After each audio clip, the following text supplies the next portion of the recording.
The following is a Papi Chulo Radio original program.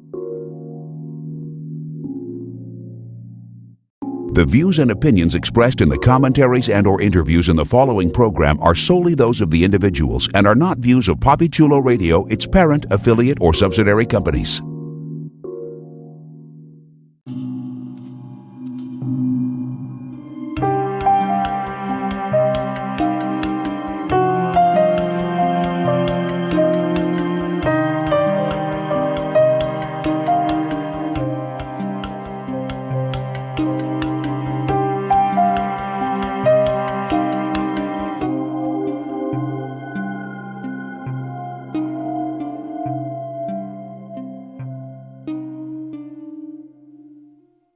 Welcome to the Silver Bells Murders, the unofficial American Gothic internet radio show, exclusively on PapiChuloRadio.com. Papi Chulo Radio, pop culture on demand. Today is Friday, July 15th, and I am your host, Mike. And during tonight's broadcast, we're going to recap, review, and dissect the latest episode of CBS American Gothic. Please welcome my co-host, Jess. Hey guys, what's going on? Good to have you. Sam Hoover. Hello, listeners.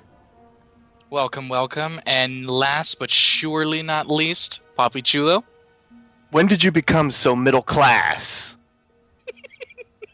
I just can't. So, let's jump into our recap of Season 1, Episode 4, titled Christina's World, and aired on July 13th, 2016. Here's the official synopsis of the episode. A death on the Hawthorne property gives Detective Brady a solid lead on the Silver Bells killer, or SBK for short. Also, Garrett gives in to the temptation and pursues Christina Morales, the daughter of the first SBK victim, and Allison finds an unlikely ally to help fend off a lawsuit that could derail her campaign. Before Mike leads us into the initial reactions for the episode, let's discuss the ratings. Ratings for American Gothic ticked down a bit. It was viewed by 2.8 million total viewers with a 0.5 in the demo. So, what was everyone's initial reaction to this episode? I'm going to start it off with Poppy. Well, I'm officially subtitling this episode the sex episode, because it seemed as if everybody was getting some nookie, except for maybe our homegirl Phyllis. But she's got some batteries and something else next to her in her nightstand, so maybe she still got some. But of course, the sex episode would be an episode I loved. I thought it was another great episode. It seems as if each episode keeps building up to a dramatic crescendo, and I loved the cliffhangers, and I was here for it, so I enjoyed the episode thoroughly. But I will say I missed our favorite homeboy, Jack. No, he can go away. It's fine. He can die. He was dissecting humans at space camp or science camp, whatever the hell it was. Ew. On that Stop note, it.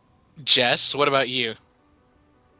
This episode was a mixed bag for me. I'm not bag? really sure that I enjoyed it, to be honest with you. Oh, damn.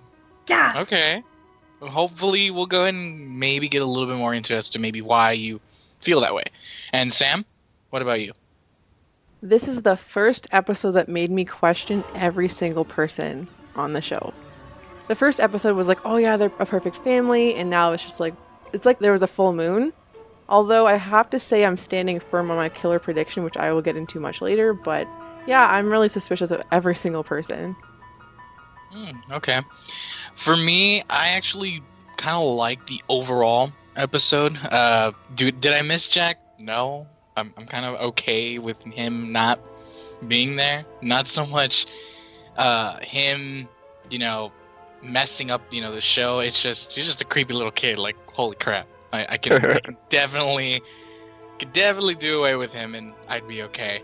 So, but overall, it kind of did give me a sense of doubt as to who I feel might be the killer now. And we'll go into a little bit more, but just a quick reminder for it was just that really showcases that everybody has different personalities with them, that they're not all whole, complete, that they have another side to them. So hopefully we'll go ahead and speak about that later on. But before we get into a thorough recap, here are a few reminders on how you can interact with the show via social media. Follow the show on Tumblr at thesilverbellsmurders.tumblr.com. Follow the station on social media. We're on Twitter, Facebook, Instagram, and Tumblr at Poppy Chula Radio. You can help support Poppy Chula Radio financially by visiting gofundme.com/Poppy Chula Radio. Do you have any questions, suggestions, comments, or maybe even concerns? Email us via contact at poppychularadio.com. Are you interested in joining the Poppy Chula Radio team as an on-air personality or maybe a blog contributor like Jess or like me? Email talent at poppychularadio.com. You can binge listen to your favorite Poppy Chula Radio programs by visiting poppychularadio.com/archives. And search for the Silver Bells Murders through iTunes and hit the subscribe button. New episodes are available to download on Fridays throughout the entire summer. With that being said, let's go ahead and dive into the episode. So the opening episode kind of really went in there. I see what you did there. Kind of really, they really just went for it, and they really did showcase that this particular episode had a little bit more touchy subjects. So for them starting off that way, I felt like it was good because of what we saw from the previous episode. So I felt like it was just a continuation for it. It was more like to showcase, they have something, there's a connection, between the two ladies. Let's be honest. It was a really true contact with each other. But Allison gets a phone call from her mother, and the phone call is just related towards what happened from the previous episode.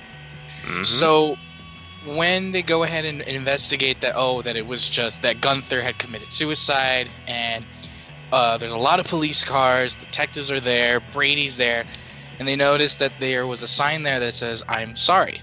And they just posted up saying, well, their main thought process is, well, maybe he was the Silver Bells killer, and he wrote the note and said, "I'm sorry," and that he took the easy way around. Poppy, do you think the detectives, they were right to go ahead and immediately think that Gunther had committed suicide? Or if you were a detective, would you have thought that as well?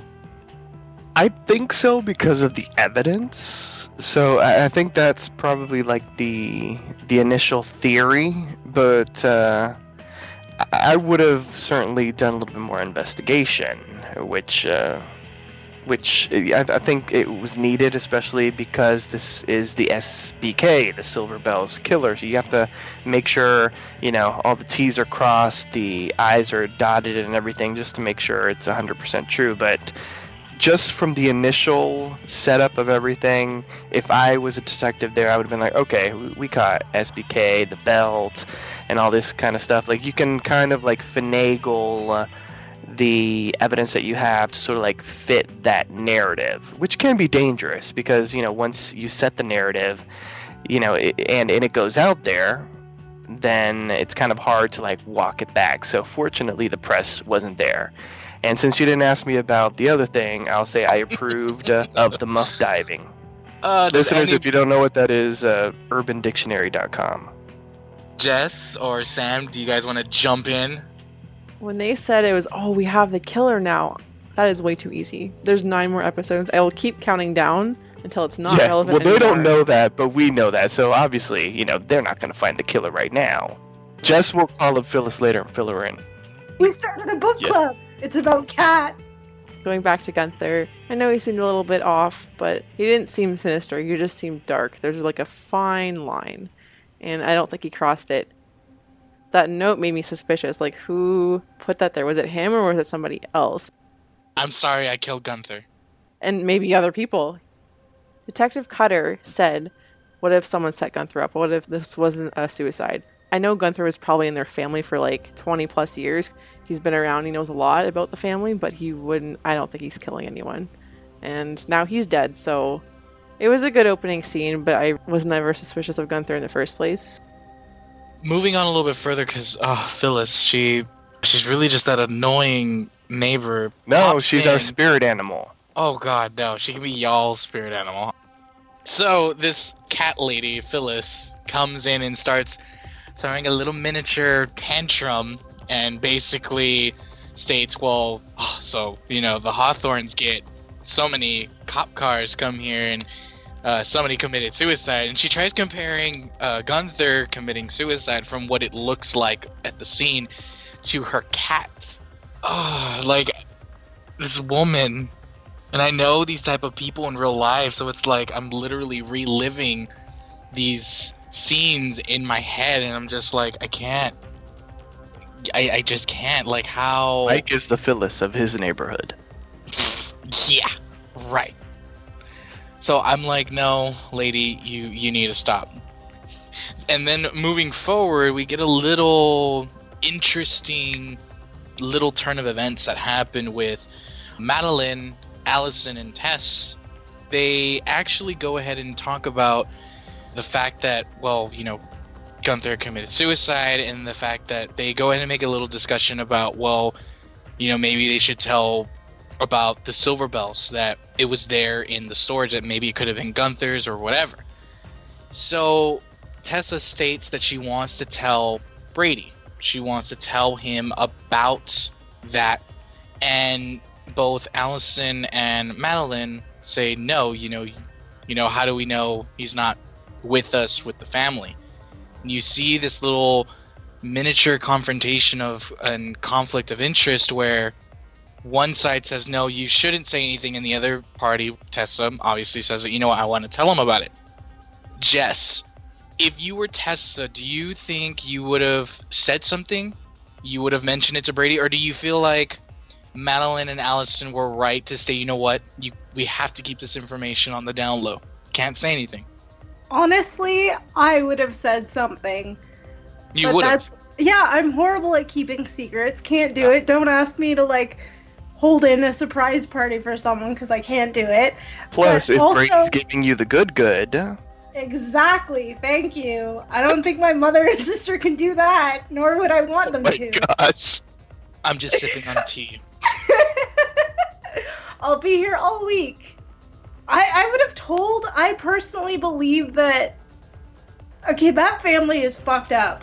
Yeah, I feel all like kinds of bad shit crazy. Yeah, Brady is Tess's chance to get out, and I feel like having a spouse is like you're still all connected, you're still all family, but your spouse or your significant or whatever, it's a different kind of family.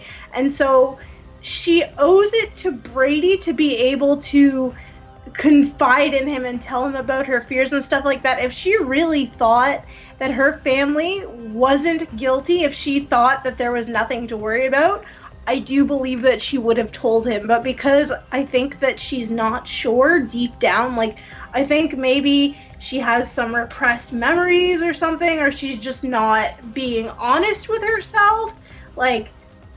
I think that's the reason that she's not opening up, because she has a reasonable doubt that, in fact, there is something wrong here in this situation. Because it is wrong to obstruct not only an officer of the law from finding out this relevant information, but your husband. If I were married to someone and their family was 9 kinds of batshit crazy, I would want to know so that I could take my ovaries and go home. I don't want to hang out with this family anymore. They're just wrong. So in your own perspective, you feel that Tessa was going off of the idea that, well, maybe somebody in her family may have committed these atrocities, so she wanted to essentially protect them, to make sure. I hope that's what it is. I hope that it's just her trying to do the right thing and protect the people that she loves instead of a more sinister motive. I like Tessa, so I don't want to consider the alternatives. I can see where you're going. What about Sam? Any thoughts about that? When Allison and Madeline said, "Oh no, you can't tell him," it just seemed like they teamed up on her and went against her, and that is not something that a mother and daughter should do to their daughter/sibling. And Tessa knows more than Brady does, and that could help him exonerate their family faster, but she's not having it, or none of them really are, and it's like that's kind of evident that there is something that they need to hide. Maybe they're not really clear. So it pretty much brought up your suspicion level about those people. Okay. Moving on to the next scene, we're introduced into the scene, Sophie and Cam having the little discussion about, the SBK killer, in quotations, has been found and he was killed. And Cam says, he makes a point about Gunther, being this chaperone when they went on to school field trips and stuff, and he brings up little anecdotes about him, and you kind of see, like, I guess you could say a soft side of Cam about saying, no way that Gunther could be the SBK killer. And he says, oh, well, how do you want, and he tells, and him and Sophie decide to say, okay, well, how are we going to celebrate, me not being the SBK killer or even the individual that is a suspect for it. So they decide to go on a drug trip, and they get a little intense, and they kind of go ham and everything. And from that perspective, Jess, do you feel that when Cam was bringing up the anecdotes, was talking about Gunther the way he is, do you feel like, for you specifically, that it kind of, if you had any suspicions of Cam, do you feel like it may have lowered your suspicions of him? Just the simple fact that he brought up, good memories from what he remembers about Gunther, or do you feel like it felt like more of a little bit of a ruse or something to throw the audience off? I'm not really sure what that was. I didn't think of it in the context that, like, Cam is sharing good memories of Gunther. Like, obviously he must kind of be a good person. Like, for me, Cam isn't a great character. He's kind of stereotypical, but also he's at his worst when he's with Sophie. Like, I don't know if that is a testament to how great the actors' chemistry is, but I absolutely cannot stand Cam and Sophie when they're in the same scenes together. Like, Sophie on her own is bad enough. Cam on his own is like a pile of jello trying to wobble around and do things and be productive and failing miserably. But when they're together, it's just like, oh God, please stop. Stop, stop, stop, don't. So, like, I don't know if I'm convinced of anyone's innocence in the quest to find the killer. However, I'm not convinced of Cam's innocence in other areas of his life. We know that he is shady as shit. Do I feel bad for him? Absolutely. But the first thing he can do is lose his ball and chain, because that baby mama is not like your average baby mama. She is like algae growing at the bottom of your pool and just ruining the experience for everyone. So you feel like she's the catalyst to Cam being destructive, being not the best person that he could be? I feel like she's an enabler, so she may not be the catalyst for all of his behavior, but she certainly allows him to get away with it. Exactly. Like, if half of this stuff happened under his parents' roof, like, I'm pretty sure by now his mom would have caught him and, like, just scared the shit out of him, because his mom is scary. I would not want to cross her. I would not want to say hi to her on the street. She's just got a really good or really bad case of resting bitch face. And, like, I feel like Cam needs a little bit more of that in his life right now. As of right now, I'm not convinced one way or the other of whether he is the killer or not. However, we do know that he has a troubled past, much like Jack's, except Jack seems to be way, way worse. Okay.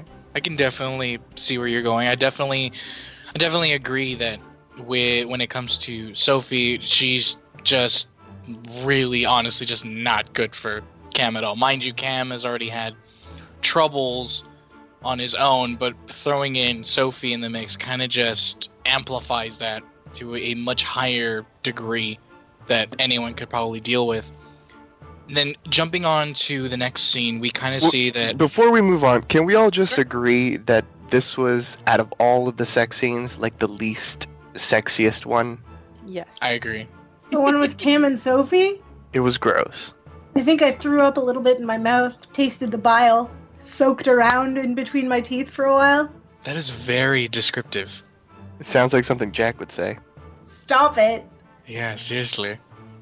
He can go play on a bridge Or bridge play in above a river that's rushing terribly with sharp rocks on the bottom of it, and someone can push him off, and it'll be fine. He's little. It won't take that much of a push. Mind you, Jess is talking about pushing a little child. He's a psychopath, Mike. He's Mike. not a real child. He's not a real child. This Jess, you would podcast will be used as evidence. I'm trying to imagine Jess being like a babysitter for like a psychotic little child. Like not even 10, 20 minutes over it. Oh, the child's not here. He's gone. He or I she. know. And Jess loses her I dentures. put myself in Actually- the closet and call 911. This is hearsay.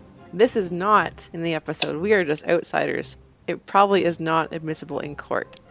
Well, there you go. We're- Jess loses her We dentures. We are off the hook. Reputation. Go to Judge Judy. Go to small claims court. They'll get you your dentures back. You'll get some money. Do you think Judge Judy would give me an autograph? Maybe. Awesome. But if she pees on you, don't tell her it's raining. Why would she pee on me? That's the name of her book. Oh, I was like, what? I'm not into that. I don't know what you've heard. Speaking of surprises, we see Brady making breakfast for Tess, kind of wanted to break the ice from their little tension that they had, him, taking the DNA, Aww. even, he's trying to make amends for the really probably not the wise decision that he made when it came to that. And he says, I just, the Silver Bells killer has been caught. I want to, hopefully we can both, move past this. And, from now on, we're going to be completely honest, 100%, no more secrets. And then you kind of just see Tessa like, sure, why not? And she just simply answers, I need to leave. Poppy, let's just say if you were Tess, let's say you were her. If Brady had told you that, would you have come clean and would you have brought it up, or would you have kept it a secret? Well, first off, I would have eaten that bacon because it looked really good. Yeah, it actually looked pretty good. And second of all, if I was Tess, and I would be Tess as a normal human being who has a conscience and who cares about her husband, I would have said something. Like, I don't understand the secrecy, because if we've learned anything from daytime dramas is the fact that the truth will always come out, no matter what. So... it's just like the deception and like the look on her face. And like if I were Brady, and I would have been like looking at her as I'm saying all this, and I would have noticed that because a detective would have noticed that. And Or I you would could be have just like, blinded by the beauty of her. You never know. well, that too. But I would have been like, something's going on here, because she looked hella suspicious once he was like, we need to, forget about the past. I apologize. We have to tell each other the truth. We're a couple. We got to do the truth. And then she was like, we'll talk about that later. I'll think about everything you just said. Bye-bye. I'm like, I'm trying to root for you, Tessa. You're making but you need it to, this like, much harder. Exactly. I was like, just tell him something. Because you can tell, and I don't know why she can't see it, because I can see it in his acting. I can tell that he would go to bat for her and, like, her family. Like, he's trying to, like, not make this into a big thing. He's trying to help them out, and I don't understand why she can't see that he's trying to do that. Like, she's pitting him almost as like the enemy, like, oh, he's trying to take us down, he's it's his job and he's gonna take us all down. And like, I don't see that in him. So it makes me sad that she sees that in him, so much so that she can't trust him. And relationships break because of the lack of trust.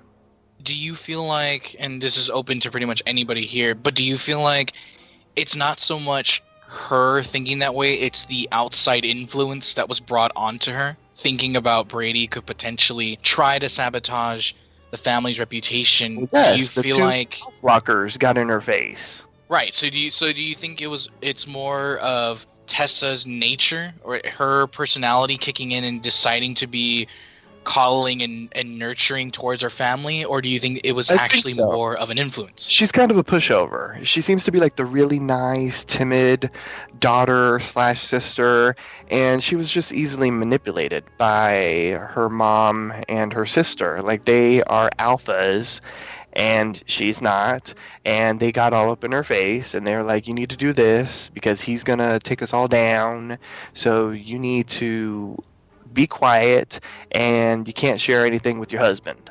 And that's why they were both being mother and daughter are and were in unhealthy romantic relationships. That's a whole nother story for a whole nother day. Yes, it is.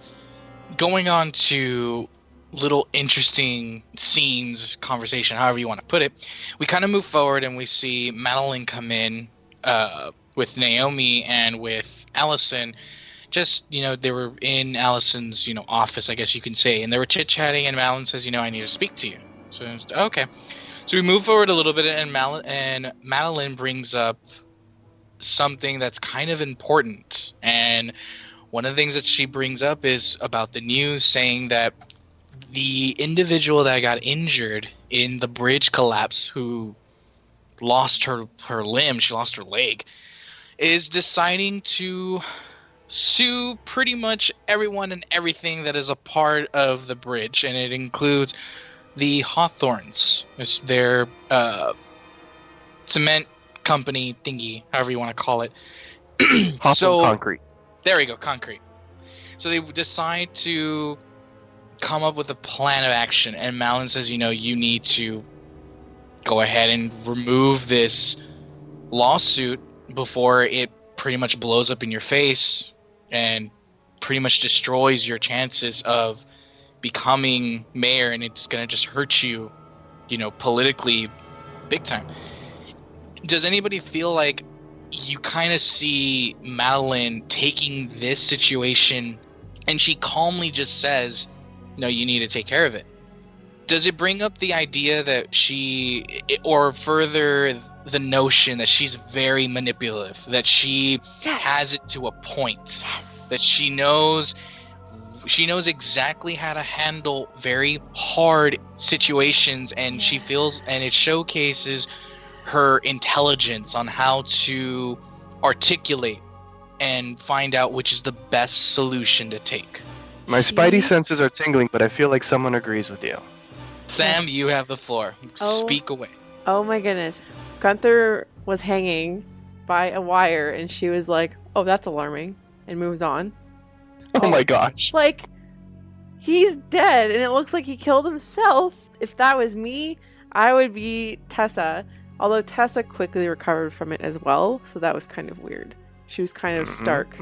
But Madeline is able to problem solve a lot faster than normal people, which means she's insane. She always has that stern expression on her face, and then she's able to lighten up. There's a scene later on where Tessa and her are sitting at the stairs and they're laughing and having a good time, and I'm like, oh, she's actually a sweetheart at some points. That's kind of odd. But yeah, it furthers my notions that she is manipulative and she has so much to hide. The further we get into this series and this family, the more I seem to think that it's all her, and she's playing God, and Cam do this, Garrett do this, Allison do this, Tessa do this, Mitch shut the hell up, Oh my gosh. She killed him. That seems like... Well, yeah, I guess. That, in The Wizard of Oz, she's the wizard behind the... She's the lady behind the curtain. Yeah. She's orchestrating all of this, and it's she's the one to watch. Or she's gonna mess up at some point. So, I'm waiting. We move on to this next scene, and pretty much it just goes right after Madeline and Allison talk about the predicament that they have, as opposed to somebody wanting to file a lawsuit on pretty much everybody that was involved with the collapse of the section of the highway.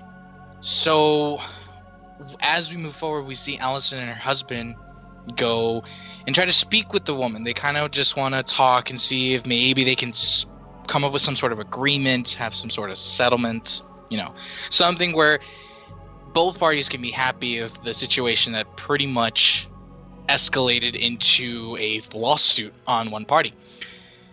And we notice that this little interaction that they have doesn't go the way Allison planned it to be.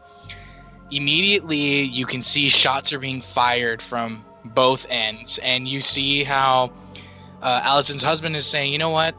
Bottom line is, I'll give you $200,000 because at first I really just didn't want to give you anything. I'll give you $200,000, and that's it for compensation." We see Allison immediately show, sympathy and saying, "Wait, but that's not what we agreed on. We actually agreed on at a higher amount. We agreed at $500,000." And she makes a point to say, "You know what?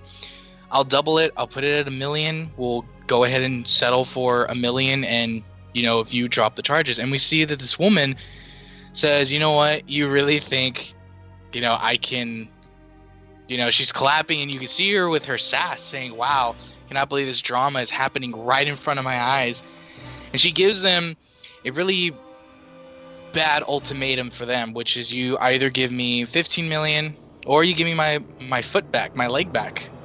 And she kind of just makes a point to say, no, it's gonna go to court, regardless of what you decide or what you want in your interest. It's gonna go to court. In that scenario, we see sympathy from Allison. We see that she actually has this caring side, that she already had a plan in. But do you guys feel like it also showed a little sense of manipulation on her end, because she kind of already went in with a plan? She kind of already knew, set in stone, how she wanted to execute the plan, and she was willing to go to such great lengths to even increase the amount she was willing to pay? Or do you guys feel like, no, it's not really an indicator of another side of Allison, it's just part of who she is, or it was a ruse? Or what did you guys think? I feel like she was playing off of Tom, because Tom was kind of forcing the conversation, like, 200,000 or you walk. Ironically, because she doesn't really have a foot to walk on anymore. She can walk on one leg, but yeah, like, she's hobbling pretty much. She's hopping. And then she was getting enraged by what Tom said. I felt like she showed a little ounce of sympathy for the girl, but at the same time, she was just very uncomfortable and was trying to, pay as little money as possible. I still think she's more manipulative than emotional, so that didn't really change much for me on Allison. But I don't like Tom anymore. Oh, and the feeling is mutual. Oh, Sam. Young, kind Sam. I can't believe you bought it. That was manipulation, that was lies, that was deceit. None of that was true. I didn't buy it.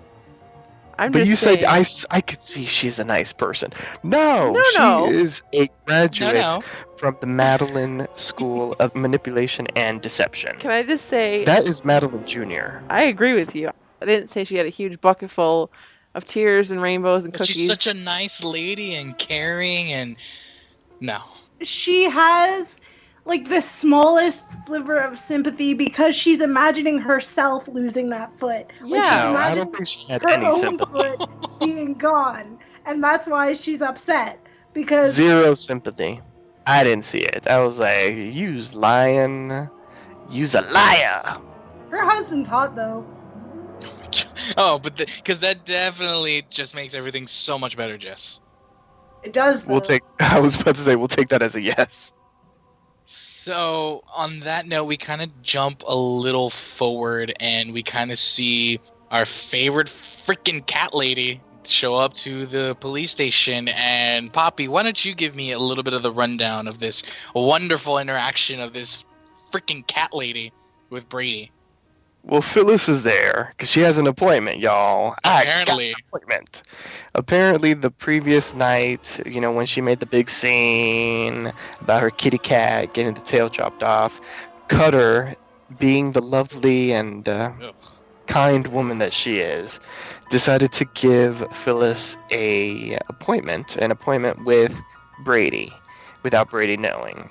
And so Brady has to sit there with Phyllis, and Phyllis is like, you know, strange stuff is going on, and my cat, and here's my other cat, Toblerone, and they try to kill him too. And so she's explaining, while she's going through her little pussycat books and photo albums and whatever the hell she's got, that back in 1999, that Gunther nearly ran over Toblerone. I love how she names her cats candies and sweets. And so then he crashed his bicycle, and he was in the hospital for all this time, and yada yada yada. And Cutter's listening in, and Cutter's kind of putting two and two together. And so she interrupts, and Phyllis is like, I haven't even told you about all the other crazy shit that's going on. My dentures are missing. And Cutter's like, we'll handle that another time. And so once she's alone with Brady, she's like, if what this lady's saying is true, we need to head to this hospital and we need to confirm this, because if this is the case, then Gunther can't possibly be SBK. Which is something that Samantha brought up earlier in this broadcast. That is called foreshadowing, Poppy Chulo. Well, that's because you're a special agent, Sam Hoover. Dana Scully incarnate. And speaking of really awkward interactions, we kind of see Cam just there at Sophie's residence. Just there, kind of just being Cam, doing what Cam things do. And we kind of notice that a gentleman comes in. Well, we really wouldn't call him a gentleman, but we could see this guy kind of come in and pretty much makes apparent that, well, Sophie owes him, $4,000, for the stuff that he's been provided. And Cam says, $4,000? Really? And he basically just asks him, oh, well, then do you have $4,000? And he looks kind of innocent and says, well, no, not on me. I don't have $4,000. And he basically just punches him, kicks him, tells him, tell Sophie to come by and drop the $4,000 by tomorrow. And you kind of just see Cam there on the ground, bruised up and everything. So there, in that interaction, you see that Sophie kind of got herself in a really bad situation where she owes money for the drugs that she has. So brings up what you had mentioned in regards to Sophie being this really bad person, specifically for Cam, how she keeps doing these things that unfortunately aren't always the best things. So in that instant, Jess, if you were in Cam's situation, would you have tried to handle the situation differently, or would you have confronted also Sophie about it, or would you kind of just leave her out in the dust? If you were in Cam's position. If I were Cam, if Cam was me, if we shared a bond, if I was Cam, if Cam was me. God, it sounded like a poem. I would pack a bag, change my name, and fucking run. So you would kind of just leave her on the dust and say, later, I'm out of here. Yeah, fuck that bitch. She doesn't deserve my loyalty. Especially not after what happens later. Ooh, and I think that's called foreshadowing. Yeah, I think it's another foreshadowing, and I'm definitely going to go back to Jess on that one. Yes, please do. I actually have a small essay written. Definitely keep that in mind. So now we see this little team up as we move on a little bit further into the episode. We see this little team up with Allison and Mayor Connolly, and they both are in the same predicament where they're both going to have to deal with this individual who's willing to pretty much take everybody to court, get as much money as she can, make life a living hell for them. And she decides to say, you know what, why don't we team up? We're both in the shits, and if I go down, you definitely are going to go down as well, which is something that Allison brought up. And in that instant, we kind of see more or less a little bit of Madeline inside of Allison, where she goes around and says, you know what, if I go down, you sure as hell are going to go down with me. So you really don't have a choice, where you kind of need to team up with me, even though for sure you don't want to team up with me, and I definitely don't want to team up with you, but it would be in our best interest to work together and try to figure out some sort of solution to this problem. So as we move on a little bit further past that, we see Sophie and Cam again, kind of just talking about the little incident that Cam had, and says, $4,000, like, really? And you see him, he's kind of upset and says, why, where are you going to get 4,000 in one day? And she says, don't worry about it. Let me take care of it. I'll find a way. Did it go through y'all's minds that she was talking about sex? Do you feel like that do you feel like that was what she was alluding to, or do you guys think that she was actually gonna get the $4,000, but she was gonna get it in a not so legal way? Yes to the second part. So you feel like she was gonna do it illegally? Yeah, I felt like she was gonna do something illegal to get the money, and that everything would be fine. What doesn't she do illegally, though? Oh, breathe, I guess. That's the only thing. Stolen air, I don't know. Yeah. Yes, Then Cam offers because he's loaded. And I don't know why she didn't ask him. I mean, he's loaded. Well, he's not loaded, but his family's loaded. Yeah, I was kind of interested why she didn't kind of just bring up the question that, hey, what about you? Maybe you could help me. Why he didn't offer from out the gates, So, speaking of little bit of, not necessarily confrontation, but trying to understand what's happening, we move on a little bit further and we see Tessa waiting by the stairs and enters in her mom, and her mom's saying, why are you sitting at the stairs? And they have this little mother-daughter talk, and Tessa brings up a point where, I'm not sure if I even want to have a child. I don't even know if I even want to have a family with Brady because of this little incident that happened, the fact that she herself feels betrayed, and she states, I'm not sure. And Madeline brings up this point, about wanting her to provide a grandchild for her, but she says it in a way where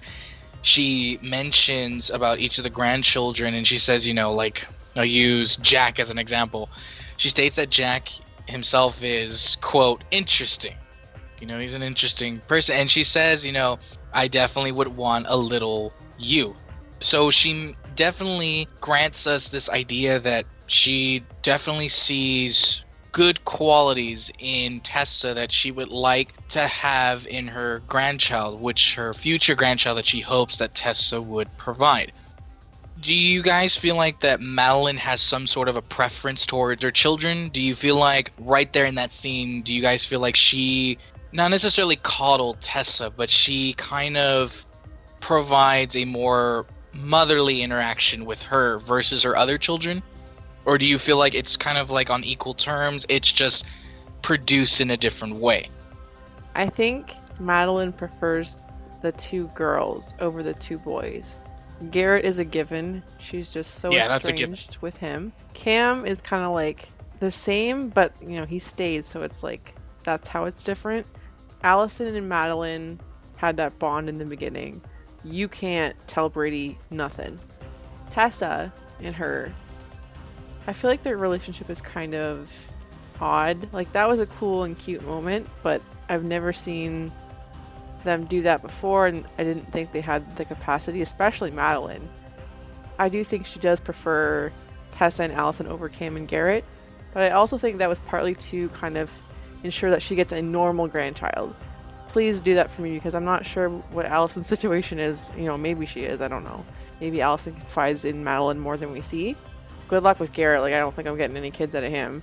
Cam, first try wasn't so great, so I'm not gonna get my hopes up. So I don't know. I think that was kind of just, yes, don't have cold feet, but also continue my family legacy through normal means. Poppy, was there anything you wanted to add to that? It was all suspicious. That's all I can say. It was very suspicious, and it was interesting. I liked the conversation. I don't want to say anything else because it's going to lead into my prediction as to who the SBK is. So I'll put a little bookmark on this conversation because it leads me to believe certain things. And that's all I'll say. Oh, okay. Jumping into another physical interaction, we kind of see Garrett at the bar, drinking a little bit, and we notice that he sees the woman who had treated her, who had treated out his wound that he had in the previous episode. So we kind of just see that he kind of just goes with it, kind of starts something with her, picking up the leg and everything. So, woo! So that will lead into the end of the episode that we'll go ahead and discuss a little bit further. But as we jump forward, Poppy, you actually made a comment about Garrett and Cam, where Garrett shows this brotherly interaction where he helps Cam in his time of need, and his situation where he needs the money to help Sophie, and Cam confides in him, and Garrett actually is curious as to what happened to Cam, because we see that he has the bruise on his face and what's visible, and Garrett asks what is it that what happened, or how'd you get that? And we notice that Madeline comes in, and Garrett and Cam, before Madeline comes in, Cam says, I have no idea how I'm going to spin this to Mom, but I'm kind of just going to go with something, and, 30-40% chance she's going to, she's going to believe it. So, but we'll see what happens. So before Cam can move further on with his plan, just trying to get a little bit more money, we see Garrett's just flat out ask Madeline, yeah, Mom, I need $4,000. And you kind of just see Madeline like, excuse me? And we kind of just see, Garrett getting the money. So as it moves a little bit further, he says, oh, I would want it in cash. So Madeline, goes, decides to give him the cash, and she asks, well, can you at least tell me what it's for? And then Garrett says, well, it's for Cam. So he just gives it straight up to Cam.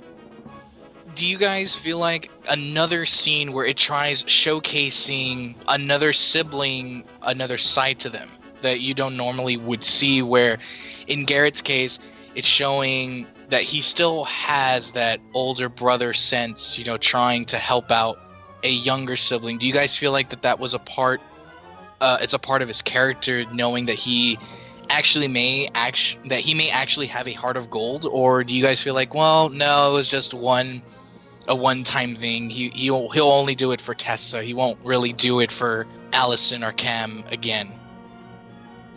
I have always liked Garrett because he did seem suspicious, and that was like what everyone wanted you to think right off the bat. And I knew that was a red herring only because he just looked too much like the part. He can't be the part. And now that I see that he has a relationship with Cam, why else would he get $4,000 from his mother and just do that? If it was the other case, then he wouldn't help him. He'd be like, oh, screw off, Juggy. Like, I don't want to help you. I think it just kind of solidified for me that Garrett and Cam are both in the clear. Madeline just doesn't... I don't know. I don't think she seems like the one to just give up money so easily, even though she has so much of it. Oh, actually, I did like when Garrett said, give me that money that was, in Mitch's will for me. The face that she made... that was wonderful. I just wanted to point that out. I agree. Yeah. I thought it was a wonderful little thing that he said. I thought that was great. Yeah, that was my favorite line of the episode by far. Garrett did have a relationship with all of the siblings before he left, and he comes back now, 14 years later. It's going to be very distant, but the more time he spends with them, the more he's going to get accustomed to how it used to be, which is going to bring out both good and bad qualities. But yeah, going back to your original point, I do think that he did want to help Cam just to help him. I didn't think he was just doing it to look good. Bobby, was there something you wanted to add? I feel like Garrett is just a nice person. I have my own suspicious feelings as to why he's very nice and protective of Tessa. And, I feel like, much to what Sam said, he was like the one that we were all going to be suspicious about in the beginning because he had been gone for all this time. He looks like he's a psychopath. But if he shaves, then maybe he'll look more normal. And we won't be as suspicious of him. But I think he was like the classic red herring, and he's turning out to be completely opposite of what we all assumed he was going to be, which I like, because I like Garrett. He's the only normal one in the family, Yeah, I'll give you that. even though he looks like Grizzly Adams. Jumping onto another scene, we see Mayor Connolly and Allison deciding to go with a plan in motion, and we don't know what the plan is yet. And they decide to go again, tell this woman, you know what, the offer's at $1 million. Well, because it's, we feel sorry for you, but we're willing to give you $1 million if you drop, the lawsuit. And the woman says, nope. I can imagine what the jurors are gonna find, once I give them, the everything that happened in my traumatic experience. And we notice that Madeline has a recording of this woman drunk out of her ass. Oh yeah, Allison. We see Allison. Margaret. Margaret. So we see Allison showcasing the person that's trying to do this lawsuit. She is drunk out of her ass. She's completely wasted, inebriated, everything you can imagine. And it was apparently she was on probation at the time. And Mayor Connolly says, well, if you were to go ahead and follow through with the lawsuit, we'll just go ahead and release out the tape, and you will more than likely go to jail. And and Mayor Connolly kind of makes a really rude remark and says, it's already bad for people with 2 feet there. I clapped. I clapped too, because I like clapped, and then I felt bad for doing it, so I kind of did like a soft clap. Like you get your 3 fingers and you clap on the bottom part of your palm. Like, you can't hear me, so maybe I'm not that bad of a person, but I still think it's funny as all hell. So I kind of did that in the wake of everything. And Oh, hell no. Oh, hell no? I would say no. If I was that woman, you don't take that offer. Like, sure, you might go to jail, but when you get out of jail, you'll have $15 million. Assuming you make it out of jail. Well, who's gonna, attack her? She's like this tiny little lady. Doesn't matter. No, I would not have. I would have been like, fuck y'all. No. What I would have done is I would have been like, you know what, let me think about this. And I would have left, and I would have met with them the next day, and I would have a recording device on me, and I would hear them trying to blackmail me into dropping the lawsuit. I'd have that recording, and then I could use that against them, and I'd still have my $15 million. Bam! That's how you do it, right, Sam Hoover? Oh, yeah. Problem with that is that they would still want the videotape of her being inebriated during the time of her supposed probation. So she could do a little time. You'll still have $15 million. I mean, settle. Not necessarily a guarantee that she'll get the $15 million, but Time is will it be more than $1 million? Maybe because the thought of prison, jail, however you want to categorize. Orange is the new black, baby. Oh God, yeah, with her and her 1 foot, yeah, definitely. She could make some friends, and I'm sure You they are would love horrible. to lick the stub. You are horrible. And speaking of horrible situations, we notice that Brady comes to find out that Detective Cutter tells him that I didn't know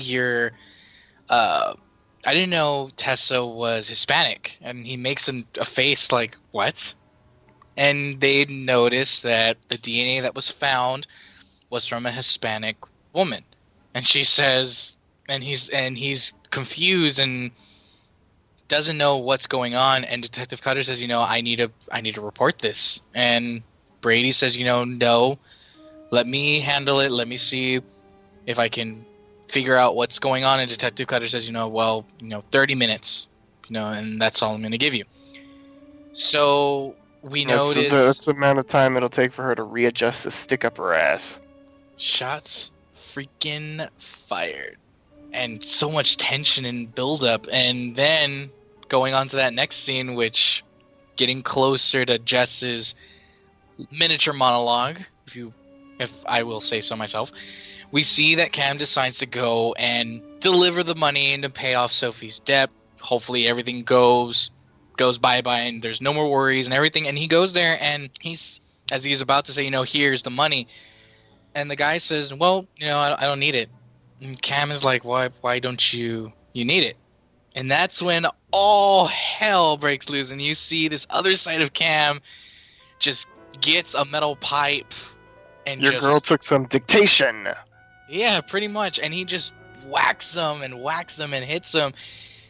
And you just see him walk off as if it was nothing, like it was just second nature for him to do that. And then going on as he returns back to where Sophie was, we see this crazy build-up, explosive reaction, and he says, you know, how could you do this? And before I go further, I will actually like Jess to have the floor. Please explain to us what happened in that scene.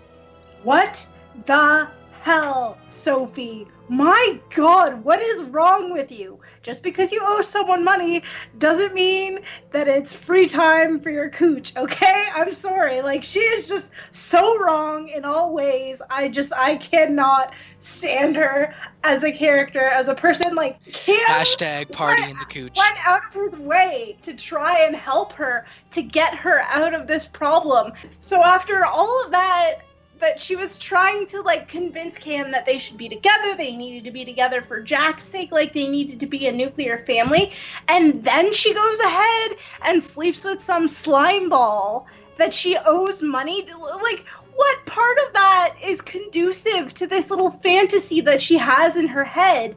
And Cam, obviously, was trying to be the honorable one. He was trying to do the right thing by her and get that money. And, like, for me, it was just, like, I was just so angry at her. And, like, I can't even understand why, because it's not like I like Cam, but when he was, you know, freaking out at her, justifiably so, I would say, when he was freaking out, when he finally exploded and got all of that stuff off of his chest about how, like, none of this is normal, and Jack is a complete mess of a child, and, like, he's not normal. Like, I felt like he was actually facing those issues for the first time. Unfortunately, Sophie's sloppy-ass behavior made him kind of have to pull up short and look at his life and be like, wow, this really, really sucks. Can I have a do-over, please? Like, oh my God, I was so mad at her. So when she, like, I wanted him to be like, get out, I never want to see you again. Like, I don't even want you having any contact with Jack, because I really don't feel like Sophie is a good influence on either of them. And I don't feel like she would actually help Jack in his current state. Like, I don't know if he can be helped as a person. Like, I honestly think he's a budding psychopath, and I don't know if there's any sort of cure or way to help that, but I definitely think that Sophie being in his life will only make those tendencies worse. And I actually kind of felt bad for Cam, because again, like, I feel like that was the first time that he'd ever been like, okay, my son is not normal. He's putting stolen dentures in a disemboweled puppet and cutting off animal tails. Like, how did I get myself into this mess, and when can I go home to my parents? Like, he just sounded like so broken and defeated, and I wanted to push Sophie in front of an oncoming bus, you know, like Regina George and Mean Girls. Of course, that's not going to happen, but, like, wow. She is a terrible character. I was absolutely upset with her. I'm like, really? Why can't you give Cam, like, I don't even think she waited for a day before, like, taking her clothes off for that slime ball. I don't think that, as much as she says she wants a certain thing, I don't think that she actually wants it. I think she just likes the idea of having this, quote, normal family. I don't think that, you know, she actually wants it, because that would mean that she would have to shed her skin and leave that part of her, the irresponsible, drug-using, you know, sleeping around with someone that is not her chosen partner. That would mean that she would have to leave all of that behind. And so in a sense, she would be giving up her freedom, even though she claims that's what she wants. So for me, it's like she's kind of forcing Cam into a trap, and I'm glad that he, you know, actually had the guts to stand up and say, like, no, this isn't what I want, and our entire relationship is screwed up, like, the dynamic is horrible, and our son, by the way, is just not normal. Like, and if you think that his behavior is normal, and if you think that he's just like us and he's troubled, he's definitely not. And there's something deeper going on there, and you need to check yourself at the door, because your denial is so big that it could in fact be a river in Egypt. I totally agree with everything that Jess just said, but I want to go back to Cam and what Jess said about him beating up that guy with that metal pole and then walking away like it was nothing. Because he's done this before. Dun, dun, dun. Yeah. Do you feel like it was just an impulse from him? It was something that's a part of him, or do you feel like it was the effect of him sleeping with Sophie? I think it was both plus the heroin. If he had never done that before, I don't think he would have been able to just so freely pick up this pole and just beat this guy to pieces and then just walk away. But that doesn't mean I think Kim is guilty of the whole thing. He's not the killer, but he has done this before. And we see kind of like a similar type outburst, but maybe not to, one can argue, maybe not to the extreme of Cam and Sophie's. We see that Tessa is in a good mood, and she's like, oh, I've decided to make lasagna. And the first thing that Brady says, did you change? Did you leave planted evidence on the hairbrush? And he says, why did you lie to me? Why did you do that? And we see Tessa trying to say, well, I was testing you. I told you that my family did not want to be a part of it. And she pleads her case that her family didn't want to be a part of it. And she decided to test out Brady to see if he would actually test the evidence or not. And Brady says, I'm helping you, and I am trying to get, I'm on your side. I'm trying to make sure that if you guys are not it, then I'm trying to be helpful to you guys. And he makes this statement, and he says, if it's Garrett, if it's Cam, if it's whoever, I'm going to take them down. I'm going to find who the Silver Bells killer is. And he makes the point that what I did was not illegal. I did it through the law, where I'm able to get evidence from my own home. And you, on the other hand, planted evidence which is illegal, and you're not supposed to do that. So after this eruption that they have together, do you guys feel like Tessa was on the right, or do you feel like Brady was on the right, or would you guys have handled it a different way? Oh gosh, that was such a sad scene to watch, because you could tell, as I said already, like that he's like wanting to be there for his wife, and his wife is pushing him away. And I mean, it's true what he said. I mean, he, although lied about what he did, or he didn't tell her what he was going to do, he's on the right side of the law. What she did was completely illegal, was trying to derail an active criminal investigation, and she could go to jail for that, because that's obstruction of justice. So, I mean, she wasn't thinking clearly, obviously, and she didn't think about what her action was going to lead to, and it was a mess of a scene. I felt bad for Brady. I felt a little bit bad for Tessa, because I kind of get where she's coming from, even though, in my opinion, she's 100% in the wrong. And Brady, before you slammed the door, you should have taken that lasagna with you. I'm just saying, because it could have been good. I don't know if she knows how to cook, but I'm hoping she does.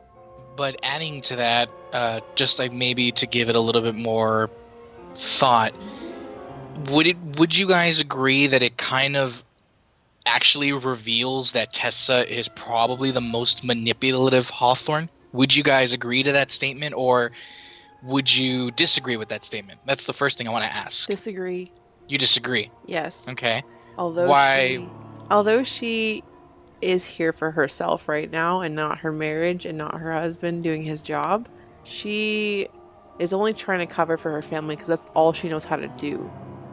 I think all of the kids had a different role in the killings somehow, and it's a family affair. Like, that's what they're trying to get at here, and, you know. Oh my gosh, it's a family of serial killers. Yeah, wow. But then trying to piggyback off of what you're saying, at least with Madeline, you know that she's sneaky. You Yes. already were presented with that. Tessa, on the other hand, already gives us the central message that it's the nice ones that you actually have to watch out for. Because she confessed to Brady that it was actually a test of love. It's technically a disturbing type of test of love. Whatever, and lady. She says Don't that, try to justify it all you want. That was And shady shit. yeah, it was. And she says, well, you failed miserably. And, one can say, well, that Tessa, would honestly be uncomfortable, about her husband investigating her family. But don't you think it's a little odd or a little crazy how much planning it would actually take for her to know that he was going to take the DNA and to try to and basically trick him and basically taking someone else so that way her family stays intact. Yeah. So with Madeline, you kind of already know. You know what you've got. She's not...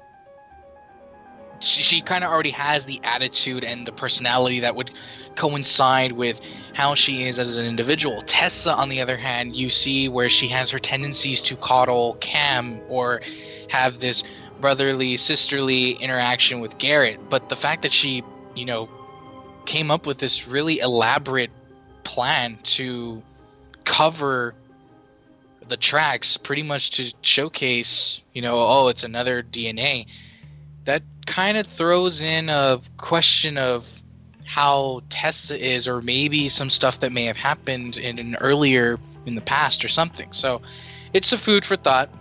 Yeah, But- I completely agree with what you're saying. And the thing that's sad, or the thing that's the most sad about everything is how untrusting she is of her husband. Because, Right. you would think that a person who would be in that type of situation would confide in their spouse and be like, okay, here's what's going on. I have to tell you this. I know it sounds suspicious, but I don't, it's not this way, please, help us out, something like that. You have somebody that's on the inside.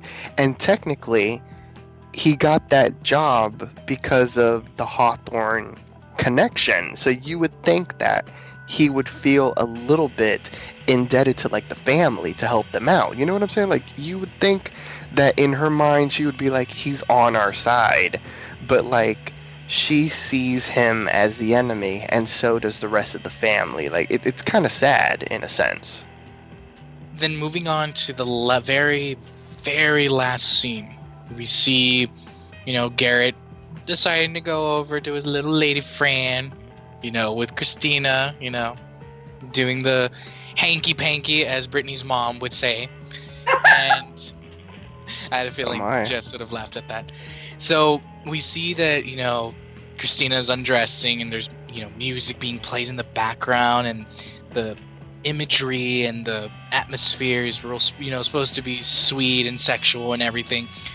And we notice that Garrett decides to take off his shirt, and he's removes the belt from his pants, and we notice that he holds on to the belt, and the camera zooms in on him holding the belt, and then it switches to his face, and he looks down, and then he's just slowly looks up and just gives this type of glare to Christina, who has her back turned to him. Do you guys feel like that was foreshadowing something's gonna happen, or do you guys feel like no, it was a failed attempt at providing this cliffhanger? It wasn't something that was definitely gonna stick. Bingo. I agree. On the second part. I mean, Garrett is like a puppy dog, in my opinion. And it was kind of weird though, because that whole scene, she's obviously ready to do. I was trying to come up with a dirty euphemism, but I decided not to do it. But she's ready to hop on his log. basically. Like, she is good to go. Like, she went and got the Brazilian. She made sure that her legs are shaved. She put extra cologne in places where she's supposed to put it. Like, she is ready to do it. And, like, he's all looking all menacing and weird and creepy and shit. Like, that was just so weird. Like, the whole scene was off. Because, like, she's doing all sexy striptease. She was like, I watched Demi Moore last night. Let me remember the moves from the movie. And I'm like, how is he not into it? So that was just weird. But I feel like it was a total red herring. Like, he's not going to do anything. Like, they're going to get their... They're going to get their F-U-C-K on. So 2 things. The way he had the belt wrapped around his hand, 1. And 2, this is going to conflict number 1. The way his face kind of shuddered, that gave it away to me that Garrett was not going to hurt her. Cam's good with the pole. Garrett's good with the belt. Oh my god, Cam's good with the pole. Okay. Cam is good with beating people with the pole. Correction. I know it sounded dirty, but that was never my intention. But I promise. My mama raised me wholesome. But yeah. She's saying you weren't raised wholesome. Totally not, but I'll take it. Neither was Jess, so I'm in good company. What? Jess, I wasn't allowed to watch Titanic until I was 19. So. I just turned 20. Jess, can you Have draw you me? seen Titanic? No. I refuse to watch it, though. Jess, can you draw me like you draw your French girls? I can draw stick figures. Yes! No, that was from Titanic. I know, but I can't draw French anything. So, there is no doubt in my mind that Madeline put Garrett up to doing something with a belt, because you don't just take off your belt and do that. He looked scared. Because her father died by belts. He took off the belt. Yes. And then he was like, looked down, he's like, oh no, like, her dad died because of a belt. Oh, that makes me sad. Now I don't have a boner. Like, I agree with what Poppy Chulo is saying, but I really think he was trying to resist what he was about to do. He's trying to break free. Can I give 2 shout-outs for, Sure. like, 2 things that we really didn't get a chance to talk about? Can I just say I love me some Dana. Dana, who wants a boat. I am, like, really loving Dana. She's, like, tied up there with Phyllis, in my opinion, in, like, scene stealers. And I also liked that Allison's husband found Naomi's whatever the hell that was. Oh yeah, that was fun. I liked it. He's a freaky deaky little clown. Yes, and Oh he my was God. like, so you were with her in our bed? And like, we didn't know like where this was gonna go, but then he was like, tell me all about it, baby. And I was like, whoa, I they did had not some see 50 that Shades coming. of Hey. It was a cool twist. I liked it because, like, Yeah. this actually makes me think that maybe she does have feelings. But then she gets caught by, I don't know who that was at the end. I want to say, you know what? I'm not even gonna try. My visual spatial issues make that impossible. Yeah, But I I wanna wasn't see sure Tess. who. Yeah, I thought it was Tessa too, but I'm not sure. She had red hair. That's all Was I her saw. was hair Sam. red? I thought it was blonde. It was me, guys. I was in Toronto one day when they were filming. It was me, like, Did you kidnap Jack? no, I would never go near that child. And on that note, we're gonna go ahead and rate the episode from 1 to 10 silver bells. So, I'll go ahead and start off with Jess. If you had to rate the episode from 1 to 10 silver bells, what would you give it? 3 silver bells. Oh, Yes. 3 silver bells. Okay. 3 silver bells. Can you give us a quick reason as to why 3 silver bells?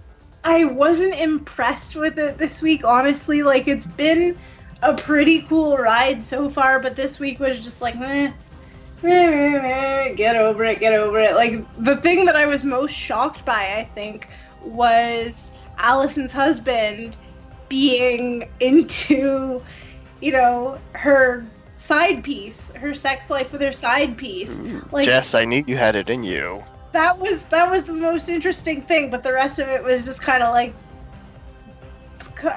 like just not enough to hold my attention. But also, this is gonna come out really mean, I think if this was airing like during the time when the normal shows air, and it was not a summer show, it wouldn't survive. And I see. No, you mean definitely entitled to your opinion. I definitely see where you're coming with this. And on that note, Poppy, if you had to give it from 1 to 10 silver bells, what would you give it, and why? Well, the exchange rate has bumped it up from the very low score Jess gave. I give it a solid 8. It was good. I mean, I think if I'm remembering correctly, it's lower than what I gave last week, but it was still a solid outing. I wasn't bored by it. I was entertained. I liked the twists and the turns. I liked that, much like what Sam said, this episode really allowed all of our main characters, at least all our main characters that are last named Hawthorne, to seem extra hella suspicious and as if they could be the killer. So I liked that. And I loved all the freaky deaky sex stuff, minus Cam and Sophie's disgusting sex on the floor. Okay. And Sam, what would you give it on a rate of 1 to 10 silver bells, and why? I will rate it 8.5 out of 10 silver bells. Like Poppy said, all of the characters, not just Hawthorne's, but all of them, even Phyllis, are very extra suspicious. As she said to Brady, you are supposed to protect and serve. You're doing neither for me. So, on that note, every character trope was kind of blown wide open a little bit more. It just seems very evident to me that all of these kids are scarred because they're just so in the dark trying to hide everything. But yeah, overall, 8.5 out of 10 is what I'm going to give this episode. And I think for me, if I had to rate it from the 1 to 10 silver bells, I probably would give it a 7.5. I think the episode was pretty good. I did like the little confrontations that were shown, especially with Cam and Sophie. Like, finally Cam sort of blew up and basically showcases that whether Jack is there or not, they are just as screwed up any given time when they're together.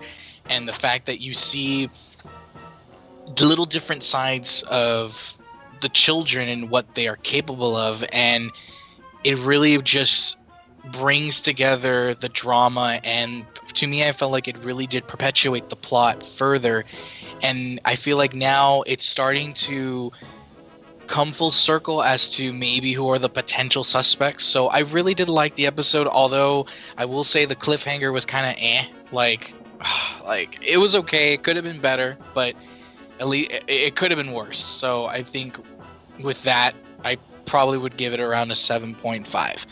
So now we're going to make our predictions. So who do you guys think is the Silver Bells killer? And I'll start with Poppy. You know, I'm sticking to the same person that I've been stuck on since episode 2. I'm wanting to change it, though, because I just don't want to keep on saying the same person.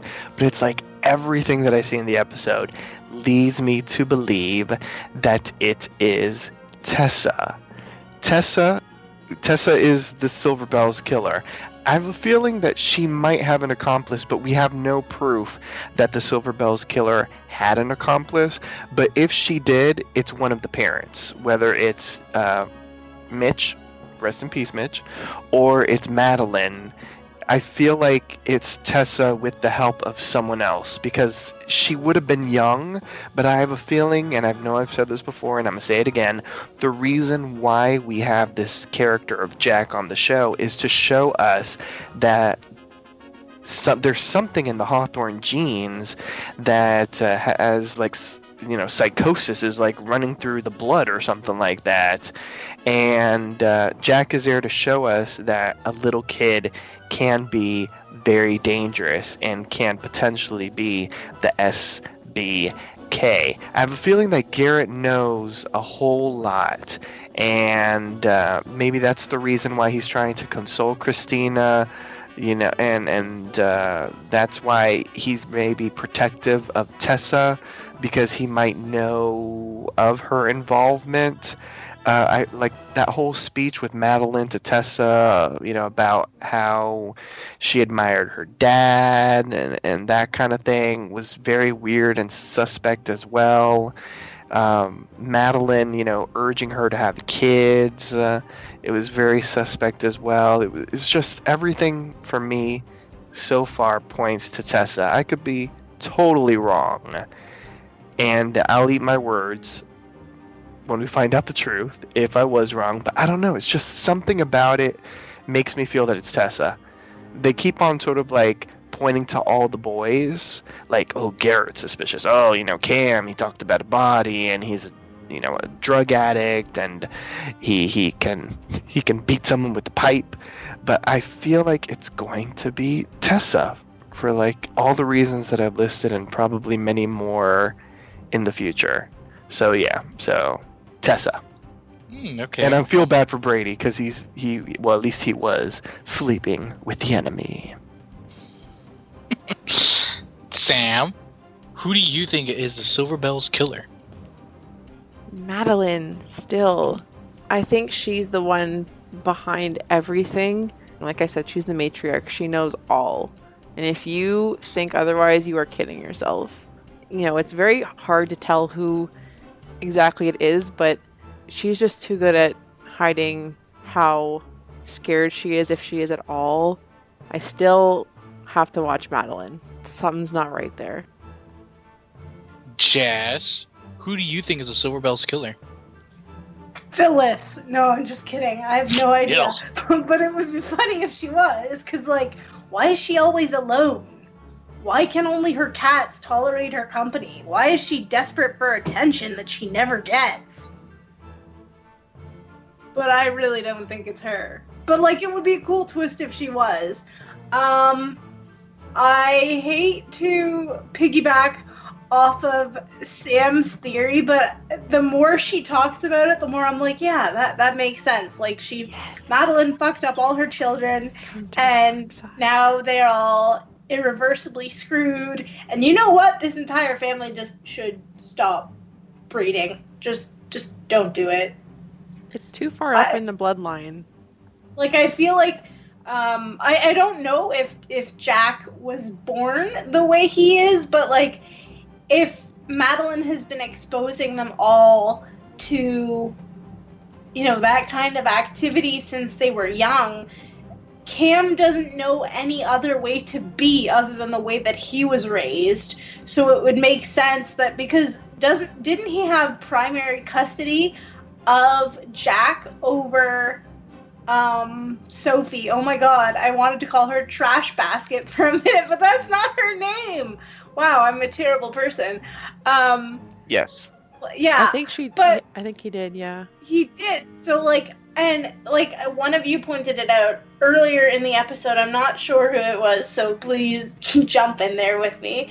But, when someone said, like, Tessa is protecting her family because that's all that she knows, literally, they're doing what they can because it's all that they know how to survive and how to cope and how to get through things. I think Garrett is the only one who's kind of realized that what his family has done, potentially what he's done, is not okay. And I think what we saw was him battling his demons. Or maybe he has, a weird fetish, but I hope not, because that would be really traumatic for his doctor lady friend. He was the smart one. He got the heck out of there when no one was getting really bad, and everyone stayed. I want to give him, like, a foam finger and a piece of cake and be like, you go, Garrett. You fucking go. Seriously, get out of here. I guess for me, if I had to think who the Silver Bells killer is, I don't think it's Tessa. I feel like she was too young when everything happened, but I guess you could simply say, well, she had help with somebody. Somebody was with her when all of this was happening. And I feel like I would like to think it would be too obvious if it was Cam. But I guess it would be pretty interesting, like a little twist. I feel like if it was Mayor Connolly, the fact that his former job was a safety inspector on the bridge would potentially put him in the position for him to actually dump the belt. So I would like to think maybe it'd be a twist and maybe it might be Mayor Connolly and nobody sees it coming. But I guess if I had to like really just put one down, like for sure, I want to say it's Madeline, because I feel like again she, from what we're seeing, she's the master of manipulation. She handles tough situations with such finesse and with her own sense of grace that she feels like she's unfazed by the repercussions of the decisions that she makes. So I guess if I had to definitely choose one, I definitely would have to go with Madeline. And with that being said, join us next time for a brand new installment of the Silver Bells Murders. Visit poppychuloradio.com/archives to download this episode and many more. Registered users will gain access to all of our archives of previously aired broadcasts. You can also download tonight's broadcast through iTunes. Just search for the Silver Bells Murders and subscribe. Please like Poppy Chulo Radio on Facebook by going to facebook.com/poppychuloradio. Follow the show on Tumblr on the silverbellsmurders.tumblr.com. You can even help support Poppy Chulo Radio financially by visiting gofundme.com/poppychuloradio. Email us via contact@poppychuloradio.com with any questions, suggestions, comments, or maybe even concerns. Are you interested in joining the Poppy Chulo Radio team as an on-air personality or maybe even a blog contributor? Email talent@poppychuloradio.com. Co-hosts, wish all of our lovely listeners a happy night. Good night, listeners. Thanks for tuning in. Silver Bells Killer, we're gonna find you. And we love you, Phyllis. We'll be over for brunch tomorrow. Good night, lovely listeners. Thanks for tuning in. Hopefully you enjoyed our chat, and we'll see you next week. Good night, everybody. Sweet dreams. Thanks for tuning in. Join us every Friday at 8 p.m. Eastern, 5 p.m. Pacific for a brand new installment of the Silver Bells Murders. Good night, everyone.